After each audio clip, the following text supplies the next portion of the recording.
नमस्कार। मेरा नाम विष्णु गुप्ता है। मैं एजुकेशन फील्ड में लगभग 20 से 25 सालों से वर्क कर रहा हूँ। आजकल एक बहुत सेंसिटिव इश्यूज मार्केट में चला हुआ है कि बच्चों को उस आग की तरफ धकेला जा रहा है, उस मौत की दलदल की तरफ धकेला जा रहा है जहाँ सिर्फ और सिर्फ उनके पास पछतावा ही बचता है। ये बात सही है कि हर माँ बाप अपने बच्चे को सक्सेसफुल बनते हुए देखना चाहते हैं, लेकिन मैं एक बात उन सभी माँ बाप से जानना चाहूँगा कि सक्सेसफुल होने की क्राइटेरिया क्या है। आप किसे सक्सेसफुल मानते हैं? क्या इस समाज में, इस देश में, इस दुनिया में केवल दो ही लोग सक्सेसफुल हैं, एक इंजीनियर और एक डॉक्टर? बाकी लोग सक्सेसफुल नहीं है क्या? हम लोग अपने बच्चों को इस कदर आईआईटी, नीट, इन सब की तरफ भेजते जा रहे हैं कि रिजल्ट ये होता है कि बहुत सारे बच्चे इस प्रेशर को बर्दाश्त नहीं कर पाते और अपनी जिंदगी का खेल खत्म कर लेते हैं। अब इससे होता क्या है? क्या आपको मालूम है कि अमूमन एक कोचिंग के अंदर लगभग 2.5 से 3 लाख बच्चा एडमिशन लेता है।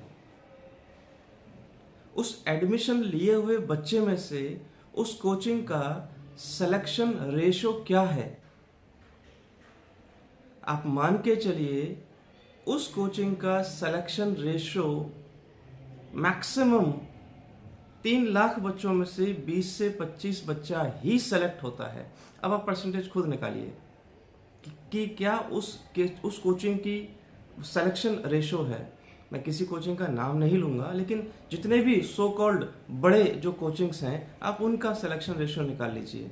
वो कभी भी आपको ये नहीं बताते हैं कि हमारे पास टोटल नंबर ऑफ स्टूडेंट्स कितने आए थे और उन टोटल नंबर ऑफ स्टूडेंट में से सिलेक्शन कितने हुए। वो हमेशा आपको सेलेक्ट हुए बच्चों को ही बताते हैं। और क्या आप मानते हैं कि जो बच्चा सेलेक्ट हो रहा है उसके पीछे उस कोचिंग इंडस्ट्री का, उस कोचिंग के जो टीचर्स हैं, उनका हाथ है? कतई नहीं, क्योंकि जो बच्चा सेलेक्ट हो रहा है वो अपनी काबिलियत पे हो रहा है। स्कूलों में सो कॉल्ड जो बड़े स्कूल्स हैं उनके अंदर 90%, 95% प्लस वाले बच्चों को ही लिया जाता है, कमजोर बच्चों को नहीं लिया जाता। क्यों? क्योंकि उन्हें रिजल्ट देना है। रिजल्ट देने के लिए वो खुद तो लायक है नहीं, खुद तो बच्चों के ऊपर मेहनत कर नहीं सकते, तो क्या करें? अब वो उन्हीं बच्चों को लेते हैं जो कि लायक हैं, खुद अपने आप मेहनत कर सकते हैं और रिजल्ट के ऊपर उस स्कूल का ठप्पा लगा सकते हैं। मैं हमेशा उन स्कूलों को शाबाशी देता हूं, उन स्कूलों को अप्रिशिएट करता हूं जो पुअर बच्चों को लेते हैं, एवरेज बच्चों को लेते हैं, बिलो एवरेज बच्चों को लेते हैं। अब यहां पे एक चीज और चलती आ रही है कि डमी स्टूडेंट्स। कुछ बच्चे बोलते हैं कि सर हमें 11th क्लास में तो एग्जाम देने की जरूरत ही नहीं है, हमें तो बस पास का सर्टिफिकेट मिल जाएगा क्योंकि हमने तो स्कूल वालों से ये बात की हुई है। जब आपने ये बात की हुई है और जब आपको पास का सर्टिफिकेट मिल जाएगा, कोचिंग वाले आपको पढ़ा रहे हैं, वो आईआईटी के अकॉर्डिंग पढ़ा रहे हैं, तो फिर आपको 11th क्लास का एग्जाम देने में डर कैसा? आप एग्जाम देने से क्यों कतरा रहे हैं? बात सिर्फ इतनी सी है मित्रों कि जिन एग्जाम्स के हम प्रिपरेशन कर रहे हैं उस एग्जाम का सिलेबस 11th और 12th क्लास के बेस पे ही है।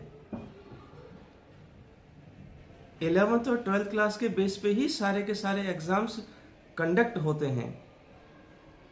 ज़रूरत है तो उस सिलेबस को इन डेप्थ अच्छे से पढ़ने की है, समझने की है। मैं हमेशा इस कोचिंग और इस ट्यूशन पद्धति के खिलाफ रहा हूं, विरोध में रहा हूं। कारण कि बच्चा सुबह उठता है, सुबह दोपहर तक स्कूल जाता है, शाम को फिर से इस ट्यूशन पर चला जाता है, फिर होमवर्क करता है। ना उस बच्चे के पास खेलने का टाइम, ना उस बच्चे के पास सेल्फ स्टडी के पास का टाइम, ना उस बच्चे के पास किसी अन्य एक्टिविटी का टाइम। और फिर हम बोलते हैं हमारा बच्चा तो पढ़ ही नहीं रहा है। हम तो इतना पैसा खर्चा कर रहे हैं, इसको कोचिंग भी भेज रहे हैं, इसको स्कूल भी भेज रहे हैं, इसको ट्यूशन भी भेज रहे हैं, फिर भी बच्चा कम नंबर लेके आ रहा है। अरे भाई, उस बच्चे के पास सेल्फ स्टडी करने का टाइम कितना है ये तो देखिए आप। बच्चे के पास अपना खुद का एंटरटेनमेंट करने का टाइम कितना है, खेलने कूदने का टाइम कितना है। बस नहीं, हम तो उस दौड़ में, उस रेस के अंदर भागे जा रहे हैं जिसका कोई अंत नहीं है, बिना ये जाने हुए कि हमारा बच्चा उस रेस के अंदर क्या कर पाएगा। मैं जानना चाहता हूं उन पेरेंट्स से कि क्या आप लोग सक्सेसफुल नहीं हैं? अरे जो पेरेंट्स अपने बच्चे की 1 साल की फीस के लिए 6-6, 7-7 लाख रुपया खर्चा कर रहा है, क्या वो सक्सेसफुल नहीं है? 3 लाख रुपया लगभग एक कोचिंग की फीस होती है। आप बच्चे को हॉस्टल में भेजते हैं, किसी और जगह भेजते हैं, 2 से 3 लाख रुपया और उसका रहने खाने में खर्चा होता है, 5 से 6 लाख रुपया उसका सालाना खर्चा होता है। ये पेरेंट्स जो पैसा लेके आ रहे हैं, क्या वो सक्सेसफुल नहीं है? और कितने पेरेंट्स ऐसे हैं जो IITian हैं, डॉक्टर हैं? क्या समाज में IITian यानी इंजीनियर और डॉक्टर ही जो अपने सक्सेसफुल होते हैं? अन्य कोई तबका सक्सेसफुल नहीं है? क्या बिजनेस पर्सन कभी सक्सेसफुल नहीं है? IAS सक्सेसफुल नहीं है क्या? IPS सक्सेसफुल नहीं है क्या? क्लर्क सक्सेसफुल नहीं है क्या? अरे हर वो काम जो अपने दिल से किया जाए सक्सेसफुल होता है। बस बच्चे को उसके खुद के करने की छूट दी जाए। अभी कुछ दिन पहले एक बच्ची ने कोटा में सुसाइड किया था। उसने कहा था कि मैं सिर्फ और सिर्फ अपने माँ बाप की इच्छा से IIT की तैयारी कर रही हूँ, नीट की तैयारी कर रही हूँ। मेरी अपनी कोई खुद की इच्छा नहीं है। मुझे तो ह्यूमैनिटीज, आर्ट्स, समाजशास्त्र पढ़ना मुझे अच्छा लगता है, मेरा दिल उसमें है। क्या वो समाजशास्त्र, आर्ट्स पढ़ के IAS नहीं बन सकती थी? अरे एक IAS के पास ना जाने कितने IITian और डॉक्टर्स उसके आगे और पीछे घूमते हैं। मैं किसी तबके को नीचा या किसी तबके को ऊपर नहीं दिखाना चाह रहा, लेकिन एक हायरार्की की बात कर रहा हूं। हर पोस्ट का, हर सब्जेक्ट का, हर चीज का अपना अपना महत्व होता है। कुछ समय पहले तक विदेशों में, अरब देशों में एक दौड़ लगती थी। ऊंट के ऊपर बच्चों को बिठाया जाता था और उन ऊंटों को भगाया जाता था। बहुत सारे बच्चे उस रेस के अंदर मारे जाते थे। यहां तो आप खुद पेरेंट्स इस IIT और नीट की जो रेस है, ऊंट की जो रेस है, आप उसके ऊपर अपने बच्चों को खुद बिठा रहे हो और मौत की तरफ भेज रहे हो। और लास्ट में आपके पास बच क्या रहा है? सिर्फ अपनी बच्चों की मौत। मेरा सरकार से भी एक निवेदन है और एक सुझाव है कि इस चीज को कैसे रोका जाए। मैं ये बताना चाहूंगा कि ये नीट, IIT, इन सब के एंट्रेंस एग्जाम्स को बंद कर दिया जाए और केवल 12th का जो एग्जाम है उसको सेंट्रलाइज किया जाए एक किसी बॉडी के थ्रू।